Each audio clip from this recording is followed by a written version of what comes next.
Welcome to the Deep Dive. Today we're exploring the life of someone truly extraordinary, an actor who felt like both an old soul and a supernova, River Phoenix. An incredible talent, definitely. His life was so compressed, so intense. Exactly. Born in 1970, a global star practically overnight, and then tragically gone at just 23. It's a story that still resonates. And our focus today really is that duality in him. You have this profoundly unconventional, almost chaotic upbringing, fueling this incredibly intense artistic output and this really deep radical activism. But then there was this hidden struggle underneath it all. That paradox is key, absolutely. To understand River Phoenix, you have to look at both sides, the light and the shadow. So our sources for this, they cover a lot of ground biographies, film analysis, first-hand accounts from people who knew him, and of course, the known facts about his death. Right. The mission here is to kind of unpack the pressures he was under, both internal and external, and how his deeply held values shaped everything, his whole tragically short life. Let's start right at the beginning of that, because even his name tells a story, doesn't it? River Jude Bottom. It really does. His parents, Arlen and John, were definitely products of the counterculture. River came from Hermann Hesse's Siddhartha, the River of Life idea. Okay. And Jude was from the Beatles' Hey Jude, classic 60s, 70s influences there. And the bottom part. That was their original surname. They changed it later, after a really difficult period, to Phoenix. Phoenix, right. Symbolizing rebirth.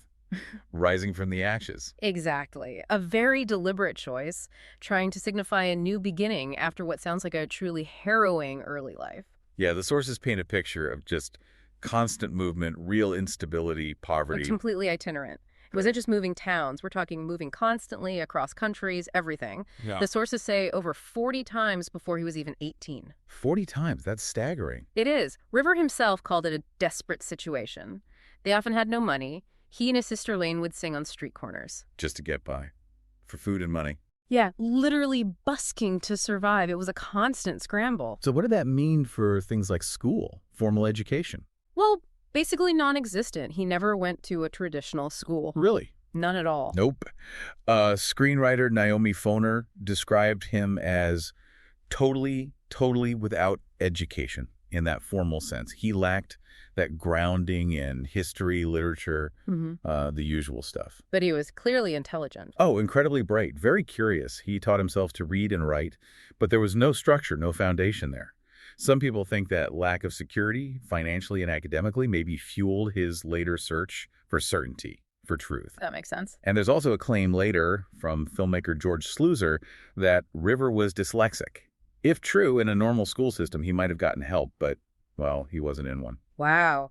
So this chaotic search for meaning, for stability, it leads his parents somewhere controversial, doesn't it? The Children of God. Yes. In 1973, when River was just 3, the family joined the Children of God cult. They moved to Caracas, Venezuela. Working as missionaries. Missionaries and fruit gatherers living within the cult system.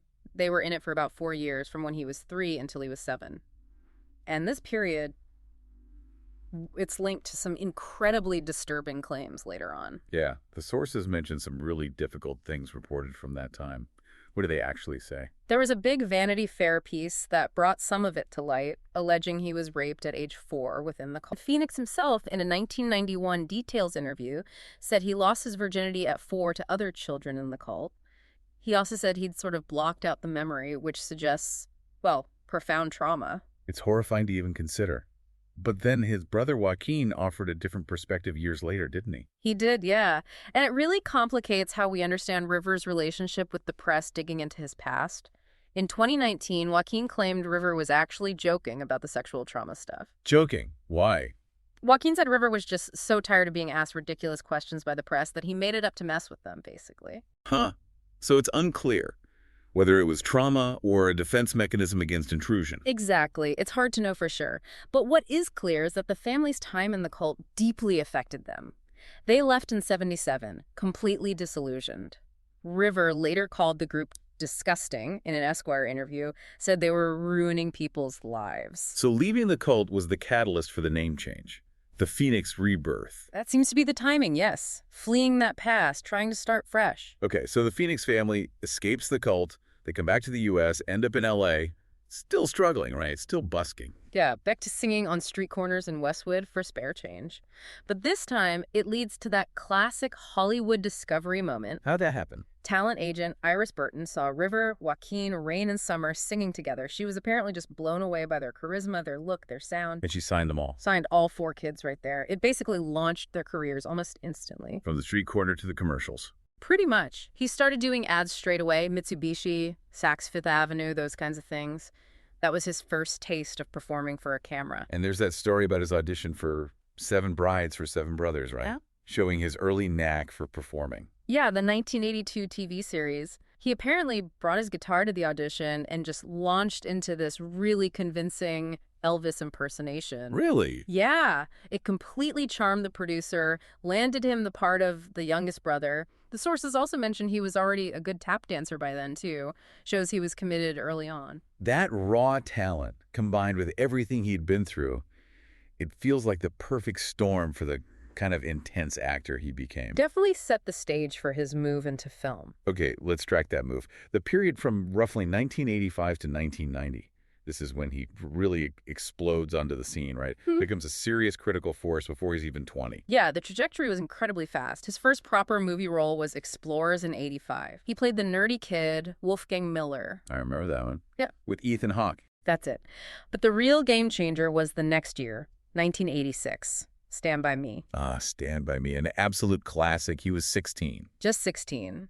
And that film made him a household name. He became instantly synonymous with that kind of sensitive, intense teen angst. What did critics say about him specifically in that role as Chris Chambers? They were floored. The Washington Post said something really insightful. They said he gave the film its center of gravity. Wow. High praise. Huge praise. They saw the depth, the pain under the surface he brought to that character, the kid trying to escape his family's reputation. And he talked about how much that role affected him personally, didn't he? How hard it was to shake off. He did. He said he identified so strongly with Chris Chambers, that feeling of being trapped but wanting something better, that if he hadn't had his family to go back to. He might have needed therapy. Yeah, he literally said he would have probably had to see a psychiatrist. It shows how deeply he threw himself into these roles right from the start. That intensity clearly caught people's attention. He worked with Peter Weir straight after, right? On the Mosquito Coast. Yep, 1986 again. And talk about jumping in the deep end alongside Harrison Ford and Helen Mirren. Heavy hitters. Yeah. What did someone like Weir make of him? Weir had this amazing quote about him. He basically said he was obviously going to be a movie star. It's something apart from acting ability. Something innate. Yeah. He even said Laurence Olivier never had what River had, just this raw, magnetic quality. Interestingly, Phoenix apparently felt better about his own work in Mosquito Coast, even though it wasn't as well received as Stand By Me. Shows his own complex view of his success. Well, that feeling of success must have been validated just 2 years later. The Oscar nomination. Absolutely. Running on Empty, 1988, directed by Sidney Lumet, playing Danny Pope, the son of fugitives. And he got nominated for Best Supporting Actor at 18. 18 years old. Golden Globe nomination, too. He was the 6th youngest nominee ever in that Oscar category. Suddenly, he's playing in the major leagues, recognized as a serious dramatic talent. And there's that lovely story for the ceremony itself about his reaction when he didn't win. Oh, yeah, his mom Arlen told that one. When Kevin Kline won for A Fish Called Wanda, apparently River instinctively started to run over to hug him. Just pure excitement for Klein. Exactly. Arlen said she had to physically stop him. No disappointment, just genuine happiness for another actor. It speaks volumes about his character, that lack of cynicism. He did win the National Board of Review Award for it, though, so the critics definitely recognized him. So he's established himself in serious drama, and then he steps into one of the biggest franchises ever. Indiana Jones. 1989, Indiana Jones and the Last Crusade. He plays young Indy in the opening sequence. Working with Harrison Ford again? Yep, and Spielberg directing. The performance was so popular, so spot on, that George Lucas actually wanted him for the TV series. The Young Indiana Jones Chronicles. That's the one. Lucas wanted him to reprise the role for TV. But he turned it down, even though it would have been huge. He did turn it down. And the reason why is really telling about his priorities. He'd fought hard to get out of TV early on, and he just wasn't willing to go back. Even for Indiana Jones? Even for Indy. He saw film as his path, his art form. He didn't want to compromise that, even for a big payday or high visibility. It showed real commitment to his own vision. That commitment to artistic integrity, Mm-hmm. it seems like it ran parallel to this really intense commitment to his personal beliefs as activism, Yeah, which brings us to that duality again. exactly. That next phase, around 1991 onwards, is where you see his artistic peak coincide with this full flowering of his identity as an activist. And the artistic peak has to be My Own Private Idaho, right? With Gus Van Sant and Keanu Reeves. Absolutely. My Own Private Idaho in 1991 was a defining moment, a really bold avant-garde film. He played Mike Waters, the narcoleptic hustler. Yes, and his performance was just extraordinary. Critics called it stunningly sensitive, poignant, comic. He completely embodied this character so far removed from his own public image. And the film itself had a big impact, didn't it? Beyond just his performance. Huge impact. It was really groundbreaking in bringing queer stories about marginalized characters, into a more mainstream conversation. This wasn't typical Hollywood fare at all. It cemented him as more than just a teen idol. Oh, definitely. It showed he was a serious, boundary-pushing artist willing to take risks. And the awards reflected that, didn't they? For Idaho. They did. He won the Volpe Cup for Best Actor at the Venice Film Festival. That's a major international award. Wow. And he won the Independent Spirit Award for Best Male Lead, too. He was only 21, the second youngest ever winner in that category. It really felt like he was inheriting that mantle of sensitive, troubled anti-heroes like a modern James Dean. Which makes it even more fascinating that, according to the sources, film wasn't even his main passion. Music was. It's true. Music was his first love, always. He started teaching himself guitar when he was 5. 5 years old. Yeah. And remember, when the family first moved to LA, the idea wasn't acting. It was for him and Rain to become recording artists. So acting was almost accidental. More like a practical necessity, he said. It paid the bills. But his heart, his real creative energy, was poured into his band. Alika's Attic. Tell us about that. He formed it with Rain in '87. Yep. And he was fiercely protective of its integrity. He absolutely refused to use his movie star fame to get them gigs or a record deal. Really? Yeah. He wanted them to make it on their own merit. Completely. Unless it was for charity. They did contribute a track across the way to a PETA benefit album called Tame Yourself back in '89. So the activism tied in there too. Definitely. And he put his money where his mouth was too. He was an early investor in the original House of Blues, Dan Aykroyd's venture. He believed in supporting live music. Even after he died, some unreleased tracks surfaced, featuring collaborations with Flea and John Frusciante from the Chili Peppers. So he had real cred in the music world too. He did. People respected his commitment. And that same level of intense commitment defined his activism, which seems like it went way beyond typical celebrity causes. Oh, it wasn't just writing a check or showing up at a gala. It was core to who he was. Many sources connect it back to his upbringing, that search for moral certainty after the chaos of the cult. Finding purity through causes. Something like that. Animal rights and environmentalism were his huge passions. And crucially, he'd been a strict vegan since he was 7 years old. 7?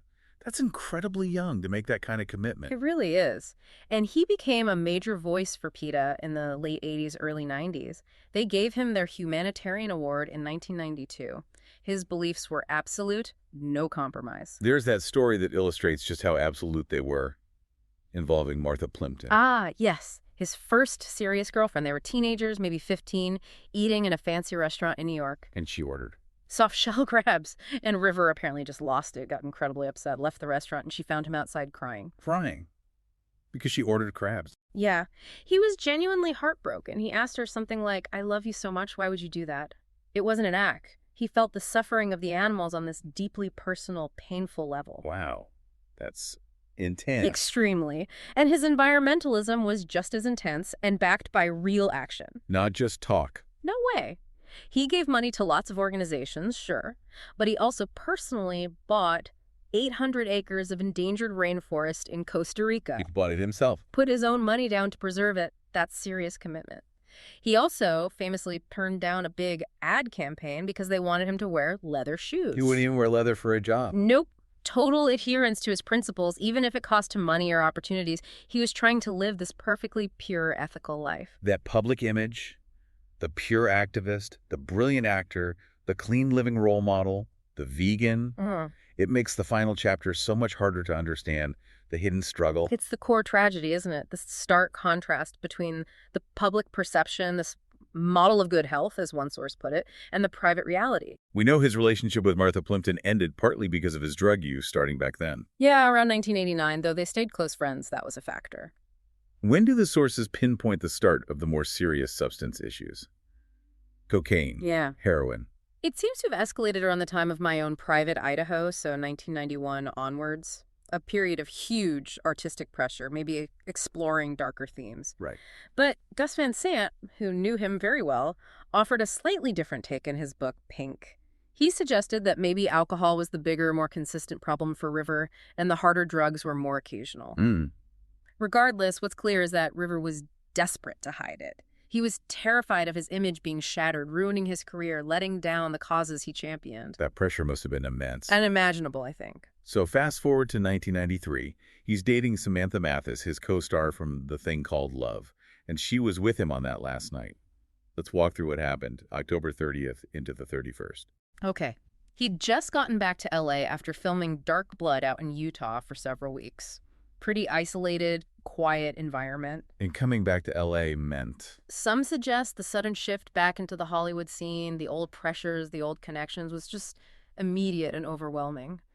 Reports suggest the days right before his death involved a significant drug binge with friends, including John Frusciante. Cocaine and heroin. Apparently, he hadn't slept for days. Right. And on the night of October 30th, they end up at the Viper Room on Sunset Strip, Johnny Depp's club. Yep.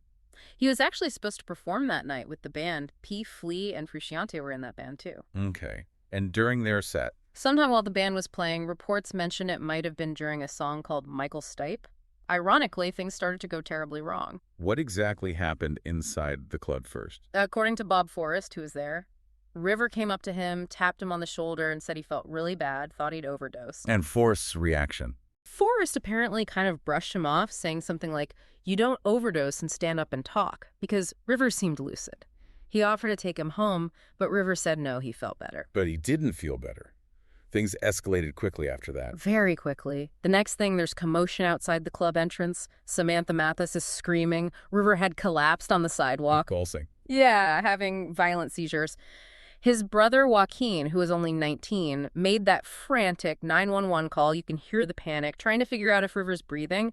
His sister, Rain, was trying to give him mouth-to-mouth. Just absolute chaos and horror. Paramedics arrived, but it was too late. They got there fast, rushed him to Cedars-Sinai Hospital, but they couldn't revive him. He was pronounced dead at 1:51 a.m. on Halloween morning. And the cause of death? The autopsy confirmed it. Acute combined drug intoxication. Specifically, a lethal mix of cocaine and heroin, a speedball. They also found benzodiazepines and propoxyphene, likely Valium and painkillers, in his system. Just a devastating cocktail. The Viper Room itself became instantly notorious, didn't it? Yeah, it became this grim landmark overnight. The club closed for a week immediately, put up a sign. Johnny Depp apparently closed it every Halloween after that as a mark of respect, until he sold his share in 2004. Samantha Mathis spoke about it years later, didn't she? Adding some important context. She did. She said she honestly believed he was sober during their relationship before that night. But on that specific night, she knew something was wrong. He seemed high in a way that made me feel uncomfortable. And she had a specific idea about when the fatal dose happened. Yes, this is crucial. She believed the heroin that killed him, the final dose that created the speedball, was taken at the Viper Room. She mentioned some kind of scuffle or altercation he had with another guy. They were both kicked out by bouncers, and she thinks it happened right around then. Implying it was maybe an impulsive, spur-of-the-moment thing at the club, not something pre-planned. That's what her account suggests, yes. A sudden, fatal decision in that chaotic environment. And his mother, Arlen, she wrote that incredibly powerful letter to the press afterwards, didn't she? Trying to reclaim his narrative. She did, in the LA Times in November '93. It was a fierce defense of him. She insisted River was not a regular drug user. He lived at home in Florida with us and was almost never a part of the club scene in Los Angeles. She blamed the specific environment of that night. Yeah, she argued that the excitement and energy of the Halloween nightclub and party scene were way beyond his usual experience and control. Basically saying it was a tragic lapse in an overwhelming situation, not reflective of who he really was. But the letter went beyond just defending him. Right. It connected his death to his activism. It did. It was heartbreaking. She turned it into this plea, saying she prayed his death would focus the attention of the world on how painfully the spirits of his generation are being worn down. She felt he had the whole world listening, but still felt unheard, frustrated. She asked, what is it going to take? Yeah, implying that if even someone like River, with his platform, couldn't get through, what hope was there?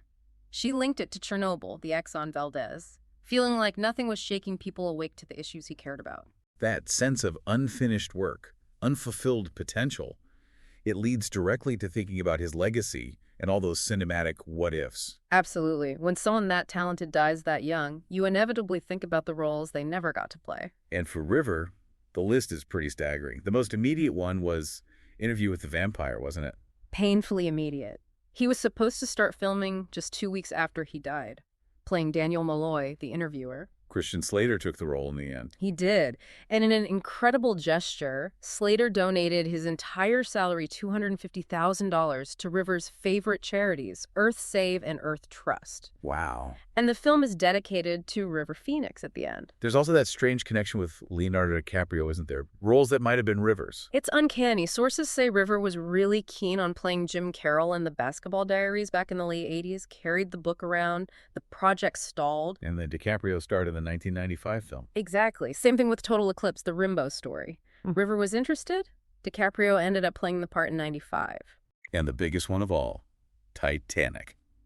James Cameron himself said River was his original choice for Jack Dawson. No way. Really? Yep. The role that made DiCaprio arguably the biggest star on the planet. It just makes you think, if River had lived, the whole landscape of late 90s cinema could have been completely different. It's mind-boggling. Any other major projects he was attached to? Gus Van Sant had apparently convinced him to play Cleve Jones in an early version of the Harvey Milk biopic back in the early 90s. That project took years to finally get made, of course. So the potential was just enormous. And his influence on other actors was huge too, right? Definitely. Guys like DiCaprio himself, Jared Leto, James Franco, they've all cited him as a major influence, someone who represented authenticity, intensity. And that story about Matt Damon and Ben Affleck. Oh, yeah, using River P as the password for their shared bank account when they were struggling actors. He was like this icon of cool, independent talent for them. And his legacy lives on so strongly within his own family, too, particularly through Joaquin. Joaquin has been incredibly protective and honoring of his brother's memory. That Oscar speech he gave. Quoting River's lyric. Yeah, ending with River's words, "Run to the rescue with love and peace will follow." Just incredibly moving. It perfectly captured River's whole ethos. And naming his own son, River. With Rooney Mara, yeah. Naming their son River. It's a beautiful way to ensure the name and the spirit associated with it continues. Beyond film and family, his image kind of permeated pop culture in unexpected ways too, didn't it? It did. He had that iconic status. Brazilian musician Milton Nascimento wrote a song called River Phoenix, Letter to a Young Actor. Okay. Natalie Merchant's song River from Tiger Lily in 95 is explicitly about him defending him, criticizing the media feeding frenzy after his death. Right, I remember that song. And maybe the most surprising one, the main character, Squall Leonhardt, in the huge video game Final Fantasy VIII, Was based on him. visually modeled on River Phoenix by the character designer. They even gave the character River's birthday. Shows how far his image reached. So wrapping this all up, what we see is just this profound paradox. Here was someone almost desperately driven towards purity vegan at 7, using his fame only for activism against cruelty and destruction, trying to control the chaos of his past with this intense moral code. But the pressure of maintaining that perfect image. Exactly. That pressure, combined with the private struggles he felt he had to hide, ultimately led him down the very path of self-destruction he seemed to be fighting against externally. It's a story of incredible achievement, the Oscar nomination, the Volpe Cup, all before 22, but also just devastatingly unfulfilled potential. So many what-ifs. So many. He left this huge hole in cinema. It really makes you think about that plea from his mother, Arlen, that feeling that he carried the weight of the world, felt its pain so acutely. Given that intense commitment he had to the environment, to justice, and the almost impossible pressure he clearly felt to be this perfect icon, it does raise a question, doesn't it, about fame, about society, and what responsibility we all bear when we place individuals on these pedestals, expecting perfection while they're wrestling with their own demons. It's something heavy to consider long after we finish talking about it.